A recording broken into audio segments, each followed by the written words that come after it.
여러분 안녕하십니까? 뉴스투데이 강원입니다.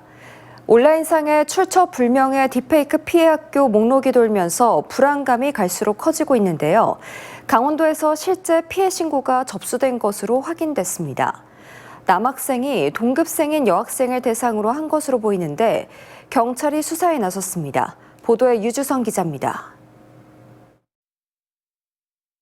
전국적으로 딥페이크 기술을 악용한 음란물 제작이 문제가 되고 있는 가운데 강원도의 한 학교에서도 최근 딥페이크 관련 신고가 접수됐습니다.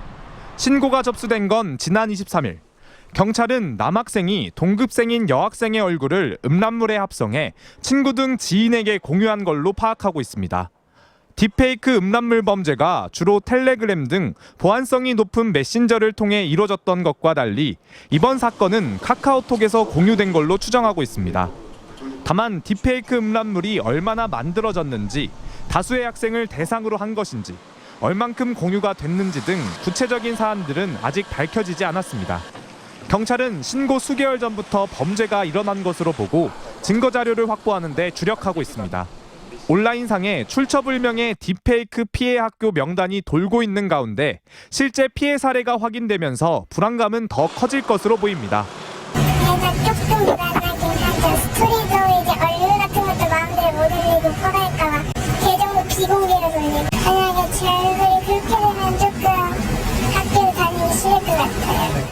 강원경찰청은 이번 사례를 제외하고도 올해에만 학생과 성인 등을 대상으로 한 딥페이크 관련 범죄 8건을 수사하고 있다고 밝혔습니다.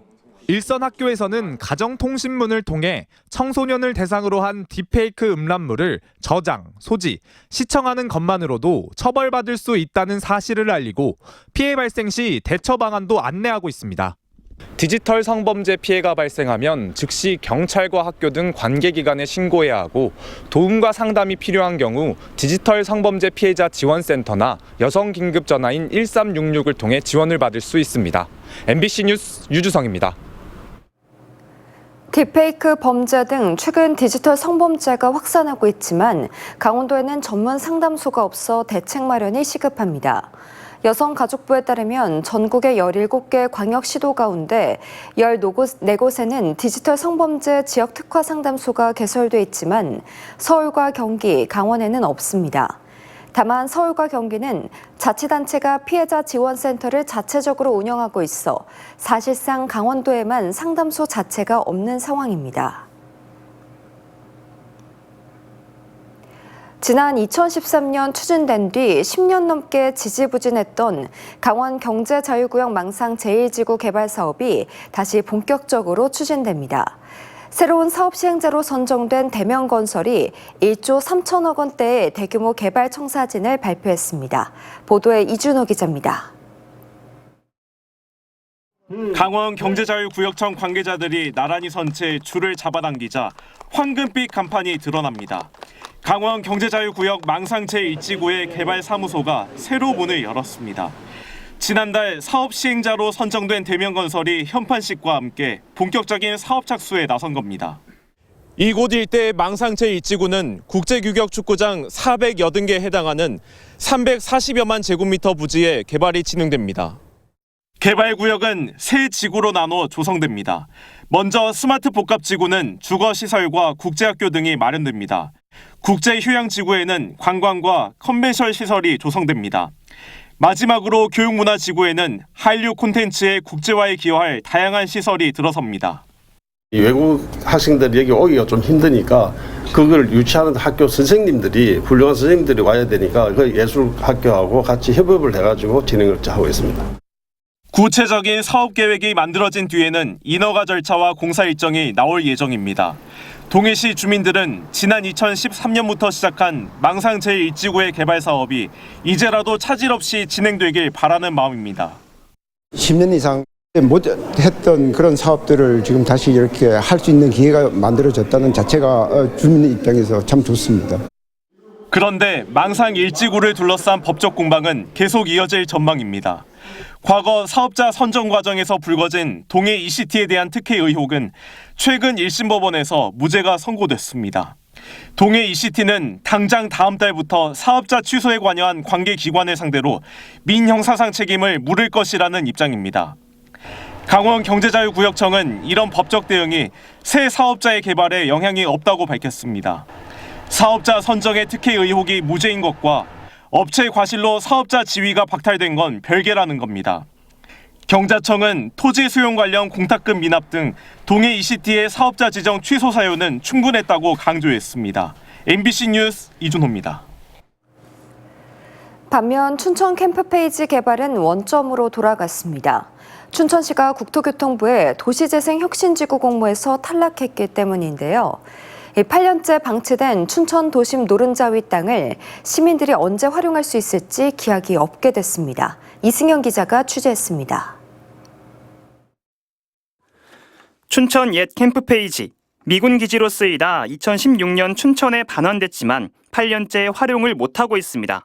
민선 8기 들어 춘천시는 새로운 개발 계획을 발표했습니다. 이곳 51만 제곱미터에 2,000세대의 아파트와 상업시설, 그리고 첨단 영상산업 중심의 업무시설을 짓는 게 핵심입니다. 춘천시는 막대한 개발 자금을 마련하기 위해 올해 6월 국토교통부의 도시재생혁신지구 공모에 신청했습니다. 결과는 탈락. 이 사업을 진행하면서 춘천시의 계획이 가장 앞서고 있다는 얘기를 자주 들었기에 이번 결과는 더더욱 안타깝습니다. 육동환 시장은 개발 계획을 보완해 원래 취지대로 사업을 계속 추진하겠다는 뜻을 밝혔습니다. 어떤 형태로든지 고민해가지고 당초 취지대로 가겠다는 말씀을 드릴 거예요. 그동안 지역사회에서는 춘천시의 캠프페이지 개발 계획을 놓고 찬반 여론이 엇갈렸습니다. 공모 탈락 이후 반대 입장을 보였던 정의당과 시민사회단체들은 춘천시를 비판했습니다. 사업비가 2조 7천억 원이나 들어가는 대규모 개발 사업을 추진하면서 시민 의견을 제대로 듣지 않았고 투자금 마련부터 회수까지 모든 계획이 부실했다고 지적했습니다. 2조 7천억에 그 20년 동안 임대 후 청산 이 결과까지 보면 3조 8천억 정도 사업비가 예상이 됩니다. 그런데 사업계획 내용을 보면 이렇게 투입된 비용을 춘천시는 시민 의견 수렴 등을 통해 개발 계획의 문제점을 보완한 뒤 이르면 내년 상반기 도시재생혁신지구 공모에 다시 도전하겠다고 밝혔습니다. MBC 뉴스 이승현입니다. 지난해 강원도 합계 출산율은 0.89명으로 전국 평균 0.72명을 웃돌면서 전남과 세종 다음으로 높았습니다. 통계청이 발표한 2023년 출생 통계를 보면 인제군이 합계 출산율 1.36명으로 전국 6위를 차지했고 양구군이 1.28명으로 전국 10위에 올랐습니다. 강원도에서 산모의 평균 출산 연령은 33세로 전북과 더불어 전국에서 가장 낮았습니다. 첫째와 출산까지 걸리는 기간은 평균 2.3년인 것으로 조사됐습니다.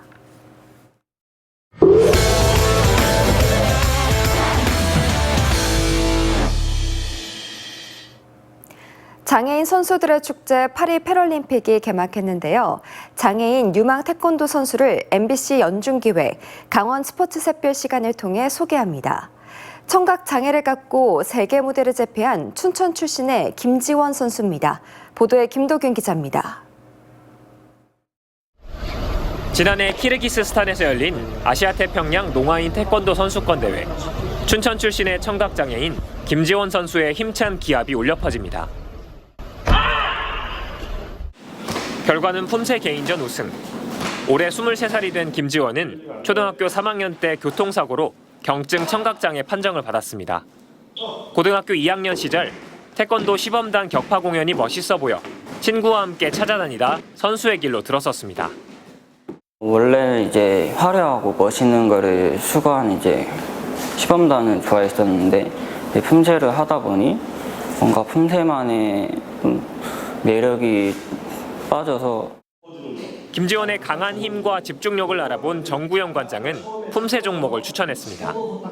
제일 중요한 자세라든지 근력, 그다음에 동작 이런 것들이 상당히 좋은 선수예요. 그래서 앞으로 많은 발전 가능성이 있는 선수고 지금 세계대회에서도 입상을 하고 있기 때문에.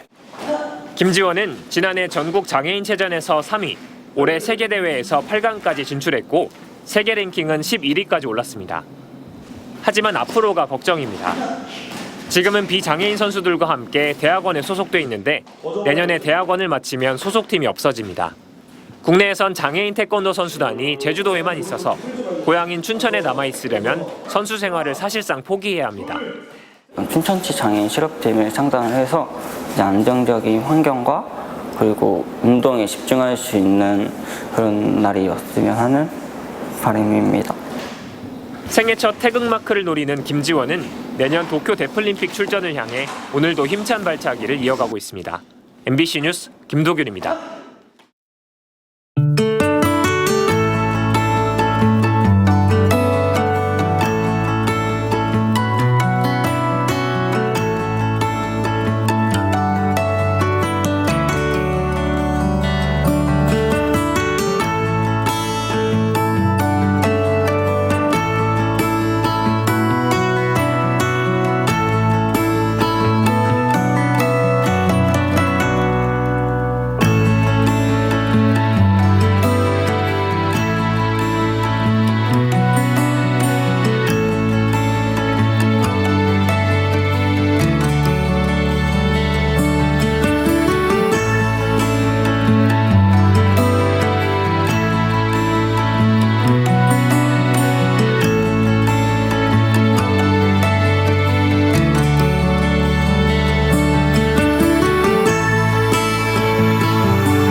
강원도 선거관리위원회가 추석 명절에 정치인들의 위법 행위가 있을 수 있다고 보고 예방과 단속 활동을 강화합니다. 추석 명절 기간 경로당의 인사 명목으로 과일과 선물을 줄 수 없고 유권자가 정치인들에게 음식을 제공받으면 음식값의 10배 이상, 50배 이하의 과태료가 부과됩니다. 다만 군부대를 찾아 위문 군품을 주거나 명절 인사말 문자 메시지는 보낼 수 있습니다. 강원 세계시군이 유치에 도전한 태릉 국제스케이트장의 대체지 선정이 유보됐습니다. 대한체육회 이사회는 태릉 선수촌 체육문화단지 조성을 위한 종합정비계획과 용역이 완료될 때까지 부지 공모 절차를 연기하기로 의결했습니다.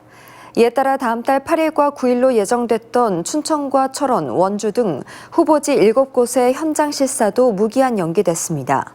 대한체육회는 국제스케이트장을 태릉 지하에 만드는 방안도 검토한다고 밝혀 유치 전이 무색해질 수도 있습니다. 강원도교육청이 교내 코로나19 확산 방지를 위해 4억 9천여만 원을 들여 방역 물품을 지원합니다. 마스크와 손소독제, 살균 티슈 등 구입 비용으로 유치원에는 10만 원에서 50만 원, 초중고교에게는 20만 원에서 150만 원까지 지원합니다. 또 야간 자율학습 등을 시행하는 고등학교에서는 학생과 교직원 수에 따라 마스크를 지원하고 기숙사 운영학교에는 코로나19 자가 진단 키트를 우선적으로 지급합니다. 춘천시가 추석을 계기로 지역 경제 활기를 불어넣기 위해 9월 춘천 사랑 상품권을 10% 특별 할인 판매합니다. 이번 할인 판매는 60억 원의 발행액이 소진될 때까지 진행됩니다. 이와 함께 모바일 춘천 사랑 상품권의 경우 춘천몰과 지역 먹거리직 매장, 착한 가격업소에서 결제하면 5% 캐시백도 받을 수 있습니다. 또 모바일 춘천 사랑 상품권의 경우 9월 1일부터 5만 원권을 구매할 수 있습니다. 강릉시가 수시로 전화를 걸어 욕설과 폭언을 하고 민원실에서 수차례 소란을 피운 민원인을 처음으로 경찰에 고발했습니다. 강릉시에 따르면 이 민원인은 지난해 1월부터 이달까지 170여 통의 전화를 걸어 욕설과 폭언을 퍼붓고 민원실을 찾아와 소란을 피우는 등 공무원들의 업무에 심각한 지장을 초래했습니다.